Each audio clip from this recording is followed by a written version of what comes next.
Hello guys, welcome back to easy voice over. நான் உங்கள் கௌதம். இன்னைக்கு நம்ம அப்சல்யூட் நெக்ரோமேன்சர் நெக்ஸ்ட் சாப்டர்ஸ் தான் பார்க்க போகிறோம். ஸோ வாங்க வளவலன்னு பேசாமல் கதைக்குள்ளே போகலாம்.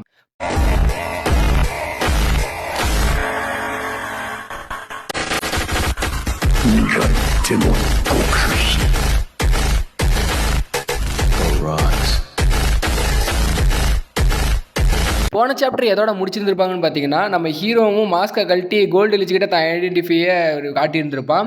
கோல்டு லிச்சும் நீ உயிரோட தான் இருக்கியாடா அப்படின்ட்டு அவனும் ரொம்பவும் ஷாக்காக இருந்திருப்பான். ஸோ அதோட தான் போன சாப்டர் முடிச்சிருந்தாங்க.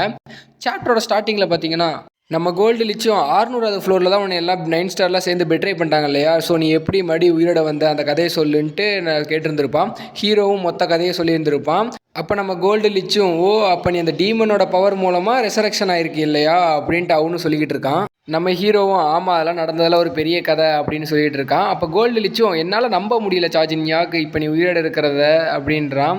கோல்டு லிச்சும் இப்போ உன்னோட மோட்டிவ் தான் என்ன அப்படின்ட்டு நம்ம ஹீரோவை பார்த்து கேட்குறான். நம்ம ஹீரோவும் ரொம்பலாம் ஒன்றும் இல்லை, நீ எனக்கு அந்த கோல்டு கம்பெனி மூலமாக எனக்கு நீ ஸ்பான்சர் பண்ணும் அவ்வளோதான் அப்படின்ட்டு நம்ம ஹீரோவும் கேஷுவலாக சொல்கிறான். அப்போ நம்ம கோல்டு லிச்சும் ஏதோ இந்த கம்பெனி உன்னுது மாதிரி பேசிக்கிட்டு இருக்க அப்படின்ட்டு நம்ம ஹீரோட்ட கேட்குறான். நான் தான் இந்த கம்பெனியோட ஃபவுண்டரு, நான் தானே உனக்கு இந்த டவரில் இருக்கிற ரேர் ஐட்டம்ஸ் எல்லாம் உனக்கு இன்வெஸ்ட் பண்ணேன், அது மட்டும் இல்லாமல் இந்த கம்பெனியோட அதிக ஷேர் ஹோல்டரும் நான் தான் அப்படின்ட்டு அவனும் சொல்லிக்கிட்டு இருக்கான். அப்படின்னா நம்ம பேசிகிட்டு இருக்கிறது நான் உண்மையான சார்ஜின்யா கிட்ட தான், நீ உண்மையான சார்ஜின்யாக்குன்னா எங்களோட ஒரு கான்ட்ராக்ட் போட்டுக்கோ அப்படின்ட்டு அவனும் சொல்கிறான். நம்ம ஹீரோவும் நாம் கான்ட்ராக்ட் போட்டால் உன்னால் எல்லா இன்ஃபர்மேஷனையும் கேதர் பண்ணி என்கிட்ட கொடுக்க முடியுமான்னு கேட்குறான். அப்போ அந்த கோல்டு லிச்சோ என்கிட்ட இருக்கிற காசு பணத்தை வச்சு என்னால் எந்த இன்ஃபர்மேஷனையும் கலெக்ட் பண்ண முடியும்னு சொல்லிக்கிட்டு இருக்கான். எனக்கு துரோகம் பண்ண அந்த 9 ஸ்டார் பின்னாடி ஒரு மான்ஸ்டர் மைண்ட் இருக்கான், அவன் கண்டிப்பாக அந்த 4 மொனார்ச்சில் ஒருத்தனாக தான் இருப்பான். இந்த இடத்த பார்த்தீங்கன்னா மொனார்ச்சிங்கிறது அந்த 4 பெரிய ஃபேமிலிஸ் இருக்குன்னு சொன்னோம் இல்லையா, அவங்கள தான் மென்ஷன் பண்ணுறாங்க. நம்ம கோல்டு லிச்சு ஷாக் ஆகிறான், என்ன அந்த 4 ராயல்ட்டிஸை சொல்கிற அப்படின்ட்டு அவனும் சொல்கிறான். ஆமாம், அவங்க டவர் நம்ம ஏறெல்லாம் மூறமால அவங்களோட பொட்டென்ஷியல்லாம் குறையுதுன்ட்டு அவங்க தான் இந்த மாதிரி அவங்க ஆல் செட் பண்ணி என்னை பெட்ரே பண்ணியிருக்காங்க அப்படின்ட்டு நம்ம ஹீரோவும் சொல்லிக்கிட்டு இருக்கான் அவங்ககிட்ட. அப்போ நம்ம கோல்டு லிச்சும் அப்போ இதுக்கு பின்னாடிலாம் யார் இருக்காங்கன்னு நீ கண்டுபிடிச்சி இந்த டவரை ரூல் பண்ண போறியா அப்படின்ட்டு கேட்குறான். நம்ம ஹீரோ ஆமான்னு சொல்கிறான். அப்போ கோல்டு லிச்சும் பார்த்தீங்கன்னா, நீ ஒரே ஒரு ஆள் தான் இருக்க, உன்னால் எப்படி அந்த 4 ஃபேமிலிஸ் எதிர்க்க முடியும், நீ என்ன கனவு கண்டுட்டு இருக்கியா அப்படின்ட்டு அவனும் கேட்குறான். அப்போ தான் நம்ம ஹீரோவும் சொல்கிறான், உனக்கு அந்த ஓனி கிளானை பற்றி தெரியுமா அப்படின்னு. இந்த இடத்த பார்த்தீங்கன்னா ஓனி கிளாங்கிறது அந்த டோகபி கிளானு தான், அந்த டோகபி கிளானுக்கு தான் இப்போ ஓனின்ட்டு நியூ நேம் கொடுத்துருக்காங்க. அப்போ தான் அந்த சொல்கிறாங்க, இந்த ஓனி கிளான் 100th ஃப்ளோரே ரூல் பண்ணிக்கிட்டு இருந்தாங்க, ஆனால் அவங்களே இப்போ பார்த்தீங்கன்னா அந்த 4 ஃபேமிலிஸ் சேர்ந்தாலும் அழிச்சுட்டாங்க அப்படின்ட்டு அவனும் சொல்லிக்கிட்டு இருக்கான்.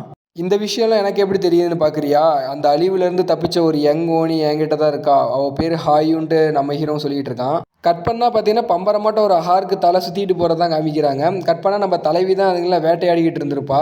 நம்ம ஹாயும் இந்த ஸ்பீட் அண்ட் பவர்லாம் எனக்கு இப்போ பத்தாது, இன்னும் நிறைய வேணும் அப்படின்ட்டு அவளும் சொல்லிகிட்டு இருக்கா. நெக்ஸ்ட் பேனலில் பார்த்தீங்கன்னா ஹாயும் ஏதோ இடத்துல அடி வாங்கிட்டு இருக்கா. எந்த இடம்னு பார்த்தீங்கன்னா இந்த 10th ஃப்ளோர் மேலே போகிறதுக்கு கீழே ஒரு பாஸ் மான்ஸ்டர் இருக்கும் இல்லையா, அந்த இடத்த தான் நம்ம ஹாயும் ரைட் பண்ணிட்டு இருக்கா.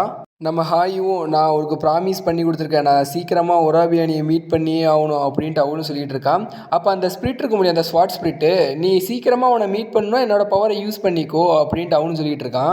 நம்ம ஹாயும் இல்லை நான் உன் பவரை யூஸ் பண்ண மாட்டேன், அவனுக்கு நான் ப்ராமிஸ் பண்ணி கொடுத்துருக்கேன், என்னோட சொந்த பவர் மூலமாகவே நான் உன்னை வந்து மீட் பண்ணுவேன் அப்படின்ட்டு, ஸோ நீ என்னை தொல்லை பண்ணாமல் கொஞ்சம் போறியா அப்படின்ட்டு நம்ம ஹாயும் வெறியோடு அங்கே ஃபைட் பண்ணிகிட்டு இருக்கா. கட் பண்ணால் நம்ம கோல்டு லிச்சு தான் காட்டுறாங்க. அப்போ அந்த சைல்டுக்காகவும் அந்த ஸ்வாடுக்காகவும் அவங்க கிளானை மொத்தமே காலி பண்ணிட்டாங்க அப்படின்ட்டு அவனு கேட்டுட்டு இருக்கான்.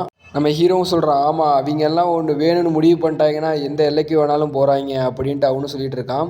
அப்போ நீ சொல்கிறதெல்லாம் உண்மையா அப்படின்ட்டு அவனும் கோல்டு லிச்சும் கேட்டுட்ருக்கான். நம்ம ஹீரோவும் நான் சொல்கிறதெல்லாம் உண்மை தான், அப்புறம் என்னோட மோட்டிவேஷன் நான் என்னோட ரிவெஞ்சை கொடுக்கணும், அதுக்கப்புறம் பின்னாடி இருக்க அந்த மாஸ்டர் மைண்ட் அந்த 4 ராயல்ட்டிஸில் யாருன்னு நான் கண்டுபிடிக்கணும் அப்படின்ட்டு நம்ம ஹீரோ சொல்கிறான். அப்புறம் உன் குடும்பத்தை அழிச்சவங்களும் அந்த 4 ராயல்ட்டிஸில் தானே இருக்காங்க. அப்போ தான் சொல்கிறாங்க, நம்ம கோல்டு லிச்சும் பார்த்தீங்கன்னா அவன் பாஸ்ட் லைஃப்பில் அவன் குடும்பத்தை இழந்திருப்பானாட்டிருக்கு, அதுக்கு காரணமும் அந்த 4 ராயல்ட்டிஸில் யாரோ ஒருத்தர் தான் இருப்பாங்கன்ட்டு சொல்லிட்டு இருக்கான் நம்ம ஹீரோவும். அப்போ பார்த்தீங்கன்னா நம்ம கோல்டு லிச்சு ஒரு பேரியர் ஒன்று கிரியேட் பண்ணிகிட்டு இருக்கான். அப்போ நம்ம ஹீரோவும் சொல்கிறான், இப்போ எதுக்கு நீ சோந்தாப்பில் உட்காந்துருக்க, ஒழுங்காக எந்திரிச்சு நேரம் உட்கார்றா அப்படின்னு சொல்லிட்டு இருக்கான். அப்போ கோல்டு லிச்சும் சரி நான் உனக்கு சப்போர்ட் பண்ணுறேன் அப்படின்ட்டு சொல்கிறான். நம்ம ஹீரோவும் நல்ல முடிவு தான் எடுத்திருக்க. நம்ம கோல்டு லிச்சும் ஆனால் நீ தான் அவன்ட்டு எனக்கு எப்படி நான் நம்புறது அப்படின்ட்டு மறுபடியும் கேட்குறான். நம்ம ஹீரோவும் உனக்கு எத்தனை டைமில் நான் சொல்லி புரிய வைக்கிறது, நான் தான்டா சார்ஜின்யா, அப்போ கோல்டு லிச்சு சொல்கிறான், ஒரு மெர்ச்சன்ட்டுக்கு அவனோட நம்பிக்கை தான் அவனோட சொத்து, ஸோ உன்னோட நம்பிக்கை எனக்கு காட்டு அப்படின்ட்டு சொல்கிறான். அப்போ நம்ம ஹீரோ எனக்கு வேறு வழி இல்லை, பால் அவன் நான் தான் சார்ஜினியாக அவனுக்கு கொஞ்சம் எடுத்து சொல்கிறியா அப்படின்ட்டு கேட்குறான். அதுக்கு பதிலாக நான் உனக்கு ஒரு ஹேண்ட் ஷேக் தரேன்னு சொல்கிறான். அப்போ பாலும் பார்த்தீங்கன்னா எனக்கு ஒரு ஹேண்ட் ஷேக்லாம் பத்தாது, எனக்கு 3 ஹேண்ட் ஷேக் வேணும் அப்படின்ட்டு சொல்கிறான். நான் நம்ம ஹீரோவும் சரி நான் தந்து தொலைகிறேன் அப்படின்ட்டு நம்ம ஹீரோவும் சொல்கிறான். பாலும் பார்த்தீங்கன்னா அவன்கிட்ட போயிட்டு நீ நினைக்கிறவன் தான் அவன் தான் சார்ஜினியாக்குன்ட்டு அவனும் சொல்கிறான். நம்ம கோல்டு லிச்சும் ஓகே நான் நம்புகிறேன் அப்படின்ட்டு அவனும் சொல்கிறான். நம்ம கோல்டு லிச்சும் சார்ஜினியாக்கு நான் உன்னை ஃபுல்லாக நம்புகிறேன் அப்படின்ட்டு நான் மறுபடியும் நான் அடுத்த டைம் மீட் பண்ணலாம் அப்படின்ட்டு அவனும் கை கொடுக்குறான். நம்ம ஹீரோவும் கோல்டு லிச் என்னோட ஃபஸ்ட்டு ஸ்பான்சர்கிட்ட நான் ரெக்வஸ்ட் பண்ணுறேன், எனக்கு இங்கே இருக்கிற எல்லா வெப்பன்ஸ் அண்ட் ஸ்பியர்ஸ் வேணும் அப்படின்ட்டு அவனும் சொல்கிறான். அப்போ நம்ம கோல்டு லிச்சும் ஆரம்பிச்சிட்டான்டா, நீயே ஒரு ஸ்பிரிட் மாஸ்டரு, உனக்கு எதுக்குடா வெப்பன்ஸ் எல்லாம் அப்படின்ட்டு அவனும் கேட்குறான். அப்போ நம்ம ஹீரோவும் அவனோட சிஸ்டம் ஓப்பன் பண்ணி அவனோட சப் கிளாஸை காட்டுறான். அதில் ஆல் மாஸ்டர்ன்னு இருக்கிறத நம்ம பார்த்து நம்ம கோல்டு லிச்சு ஷாக் ஆகுறான். இது ஒரு கிளாஸ் தானே அப்படின்னு. இந்த கிளாஸ் எல்லாம் நான் பார்த்ததே இல்லை, இது என்ன விதமான கிளாஸ்ன்னு அவனும் கேட்குறான். இந்த ஆல் மாஸ்டர் கிளாஸ் மூலமாக நல்லா ஷார்ட் ரேஞ்ச் லாங் ரேஞ்ச் எல்லா வெப்பன்ஸையும் யூஸ் பண்ண முடியும் அப்படின்ட்டு அவனும் இந்த ஆல் மாஸ்டரை பற்றி சொல்லிகிட்டு இருக்கான். அப்போ கோல்டு லிச்சு மனசில் நினைக்கிறான், இவன் பவர் ரொம்ப இப்போ கம்மியாக இருந்தாலும் அவன் போன லைஃப்பில் இருந்ததை விட இப்போ கம்பேர் பண்ணுறப்ப இவனோட பொட்டன்ஷியல் அதிகமாகவே இருக்குது, ஸோ இவன் சீக்கிரமாக ரொம்பவும் பவர்ஃபுல்லாக மாற போகிறான் அப்படின்ட்டு அவனும் நினச்சிக்கிட்டு இருக்கான்.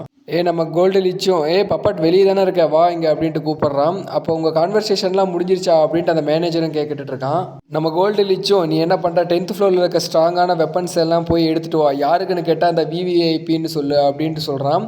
அப்போ மேனேஜரும் கொஞ்ச நேரம் வெயிட் பண்ணுங்க நான் போயிட்டு வந்துடுறேன் அப்படின்ட்டு அவனும் கிளம்பிட்டான். அப்போ நம்ம கோல்டு லிச்சும் அவன் வர வரைக்கும் வெயிட் பண்ணுறதுக்கு ரொம்பவும் தேங்க்ஸ்ன்னு நம்ம ஹீரோட்ட சொல்கிறான். அப்போ அந்த மேனேஜரும் நீ கேட்ட மாதிரி எல்லாத்தையும் எடுத்துகிட்டு வந்துட்டேன் அப்படின்ட்டு ஒரு கோட் ஒன்று கொண்டு வந்துட்டு இருக்கான். அந்த கோட்டை பற்றி சொல்கிறாங்க, அந்த கோட்டு வந்து ஒரு ஸ்டோரேஜ்டு கோட்டு, அதில் எல்லா வெப்பன்ஸையும் எல்லாத்தையும் ஸ்டோரேஜ் பண்ணிக்கலாம் அப்படின்ட்டு அவங்களும் சொல்லிக்கிட்டு இருக்காங்க. நமக்கு புரிகிற மாதிரி சொல்லணும்னா அது அந்த டோரேமான் டைமென்ஷனல் பாக்கெட் இருக்கு இல்லையா, அந்த மாதிரி தான் எதுவும் சொல்கிறாங்க. அப்புறம் இந்த கோட்டு மூலமாக பார்த்தீங்கன்னா போடுறவங்க மூலமாக டெம்பரேச்சரு அந்த சைஸு எல்லாமே அவங்க போடுறவங்களை பொறுத்து வேறுபடுன்னு சொல்கிறாங்க. அண்ட் இந்த கோட்டு பார்த்தீங்கன்னா மேஜிக் அட்டாக்ஸ்லேருந்தும் ப்ரொடெக்ட் பண்ணணும்னு சொல்கிறாங்க. அப்புறம் பார்த்தீங்கன்னா நீ போட்டிருக்க ஆக்சசரிஸ் அந்த தோடு இதுலலாம் பார்த்தீங்கன்னா பவர் இன்னும் கொஞ்சம் இன்க்ரீஸ் ஆகும் அப்படின்ட்டு இந்த கோட்டை பற்றி சொல்கிறாங்க. நம்ம ஹீரோவும் இந்த கோட்டை கொடுத்தது ரொம்பவும் தேங்க்ஸ் அப்படின்ட்டு சொல்கிறான். அங்கே கட் பண்ணால் 10th ஃப்ளோருக்குள்ளே யாரோ என்ட்ரு ஆகுறாங்க. யாருன்னு பார்த்தீங்கன்னா நம்ம ஹீரோ கையில் அடி வாங்கியிருப்பா இல்லையா அந்த கிம்முங்கிறவன், அவனை தான் காட்டுறாங்க. அப்போ அந்த கூட இருக்கிறவங்கலாம் சொல்கிறாங்க, நம்ம கிட்ட இருந்த சோர்ஸ் எல்லாமே இப்போ காலி ஆயிடுச்சு, நம்ம எப்படி அடுத்தடுத்த டவர்லாம் இப்போ நம்ம ஏறுறது அப்படின்ட்டு கேட்டுட்டு இருக்காங்க. இப்போ நம்ம கிம்மும் நீங்கள் ஒன்றும் கவலைப்படாதீங்க, இங்கே தான் 10th ஃப்ளோரில் ஒயிட் ஸ்வாலோட பிரான்ச் ஒன்று இங்கே இருக்குது, நம்ம அங்கே தேவையான ரிசோர்ஸ்லாம் நம்ம வாங்கிக்கலாம் அப்படின்ட்டு அவனும் சொல்லிட்டு இருக்கான். அப்புறம் நான் இந்த கில்டு மெம்பர்ஸ்லாம் சொல்லி என்னை ஃபஸ்ட்டு ஃப்ளோரில் பயமுறுத்தின அந்த கோஸ்ட் ஃபேஸுங்கிறவனே நான் பழி வாங்குவேன்டா அப்படின்ட்டு அவனும் ரொம்பவும் கடுப்பாக வரான். சரி வாங்க நாம் இப்போ போகலாம் அந்த கில்டுக்கு அப்படின்ட்டு போகிறாங்க. அப்பன்னா பார்த்தீங்கன்னா அவனுங்கள என்ன கருமண்டா இதான் ஒயிட் ஸ்வாலோ பிரான்ச்சு அப்படின்ட்டு அவனுங்களும் ஷாக் ஆகுறானுங்க. ஏன்னா அந்த கில்டே பார்த்தீங்கன்னா மொத்தமாக எரிஞ்ச நிலமையில கடந்திருக்கும். அப்போ தான் சொல்கிறாங்க இந்த 10th ஃப்ளோர் பிரான்ச்சில் இருந்தவங்கெல்லாம் எவாலுவேட் பண்ணி 30வது ஃப்ளோருக்கு போயிட்டாங்களாமா அப்படின்ட்டு அவங்களும் புலம்பிக்கிட்டு இருக்காங்க. ஏதாவது சொல்கிறா, நம்ம இப்போ என்னடா பண்ணுறது, நம்ம சாப்பாட்டுக்கு வழி இல்லை, சோர்ஸ் எதுவுமே இல்லை, நம்ம இப்போ எப்படி மறுபடியும் 13th ஃப்ளோர் போகிறது அப்படின்ட்டு அவனும் சொல்லிகிட்டு இருக்கானுங்க. இப்போ கிம்முங்கிறவனோ கொஞ்ச நேரம் வாயை மூடுங்கடா, நீங்களாம் ஒன்றுத்துக்குமே யூஸ் ஆக மாட்டேங்கிறா, நீங்களாம் யூஸ்லெஸ்ரா அப்படின்ட்டு அவங்களும் திட்டிக்கிட்டு இருக்காங்க. உங்களெல்லாம் நான் அதே இடத்துலையே விட்டுட்டு வந்திருக்கணும், உங்களெல்லாம் கூப்பிட்டு வந்தேன் பார்த்தியா, அதெல்லாம் ஏன் தப்புடா அப்படின்ட்டு பேசிகிட்டு இருக்கிறப்பே சடனாக பார்த்தீங்கன்னா ஏதோ ஒரு சவுண்டு ஒன்று கேட்டுட்டு இருக்குது. பார்த்தீங்கன்னா அந்த தெருவில் பார்த்தீங்கன்னா ஒரு 2 tail வச்ச ஒரு நரிக்குட்டி தான் வந்துக்கிட்டு இருக்குது. அதுவும் பார்க்கவும் ரொம்ப க்யூட்டாக ஏதோ ஒரு பயத்திலே வந்துக்கிட்டு இருக்கு. கிம்முங்கிறவனோ இங்கெல்லாம் சாப்பாடு இல்லை ஒன்றும் இல்லை, இங்கேருந்து போய் தொலை அப்படின்ட்டு போ அப்படின்ட்டு விரட்டிக்கிட்டு இருக்காத. ஆனால் அந்த நரிக்குட்டி பார்த்தீங்கன்னா நம்ம கிம்மோட காலை நக்கிட்டு இருக்கு. அப்போ நம்ம கிம்மோ அருவெருப்பான நரியே இங்கேருந்து போய் தொலை அப்படின்ட்டு அந்த நரிக்குட்டியை ஓங்கி ஒன்று உதைக்கிறான். அதுவும் நரியும் பாவம் போய் பறந்து போய் விழுவுது கீழே. அப்போ கிம்மும் பார்த்தீங்கன்னா உனக்கு என்ன தைரியம் தான் என்கிட்டயே வருவா அப்படின்ட்டு அவனும் அந்த நரிக்குட்டியை போட்டு மிதின்னு மிதிக்கிறான். இருக்கிற டென்ஷன் எல்லாத்தையும் அந்த நரியை மிதிச்சு அப்படியே காம் பண்ணுறான். அந்த நரியும் பாவம் என்ன பண்ணுறதுன்னு தெரியாமல் அவன் மிதிக்கிற மிதியெல்லாம் அதுவும் வாங்கிட்டு இருக்கு. சடனாக தூரத்தில் ஒரு லைட் ஸ்பார்க் ஒன்று தெரியுது. அது பார்த்தீங்கன்னா நேராக ஒரு கிம்மு காலையே அப்படியே வெட்டி வீசுது. அது பார்த்தீங்கன்னா ஸ்வாடாட் இருக்கு. நம்ம கிம்மு ஷாக் ஆகிறா என்ன நடந்தது அப்படின்னு.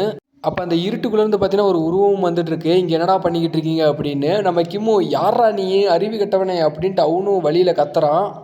நீ என்கிட்டயா பேசிக்கிட்டு இருக்க அப்படின்ட்டு அந்த இருட்டில் வந்தவனும் சொல்லிக்கிட்டு இருக்கான். நான் தான் அந்த நரிக்கு ஓனராக போகிறேன் அப்படின்ட்டு நம்ம ஹீரோ தான் இப்போ புது லுக்கில் வந்துக்கிட்டு இருக்கான். அவனோட மாஸ்க் பார்த்தீங்கன்னா கொஞ்சம் எவால்யூவேட் ஆன மாதிரி இருக்குது. ஏன்னா அந்த டைமென்ஷனில் அந்த கோட் இருக்கு இல்லையா, அது மூலமாக கூட எவால்வேட் ஆகிருக்கலாம், என்னென்னு தெரில. கதை போக போக நாமளும் பார்க்கலாம். ஸோ இதோட பார்த்தீங்கன்னா இந்த சாப்டர் முடியுது கைஸ். ஓகே காய்ஸ், மறக்காமல் இந்த சாப்டர் எப்படி இருந்ததுன்னு கமெண்ட் பண்ணுங்கள். அப்புறம் சிலலாம் நிறைய பேர் கமெண்ட் பண்ணுறீங்க, நல்லாயிருக்கு ப்ரோ, வீடியோலாம் சூப்பராக இருக்குது ப்ரோன்னு கமெண்ட் பண்ணுறீங்க. ஸோ இந்த மாதிரியே நீங்கள் லைக் அண்ட் சப்ஸ்கிரைப் பண்ணி மோட்டிவேட் பண்ணிங்கன்னா நாங்கள் இன்னும் கொஞ்சம் பெட்டராக இன்னும் எக்ஸ்பிளைன் பண்ண ஆரம்பிப்போம். ஸோ மறக்காமல் உங்களோட சப்போர்ட்டை கொடுத்துருங்க காய்ஸ். அவ்வளோதான் அதை சொல்லணும்னு நினச்சேன். ஸோ மறுபடியும் அடுத்த வீடியோவில் சந்திப்போம். அது வரைக்கும் காத்துருங்க. பாய் அண்ட் லவ் யூ காய்ஸ்.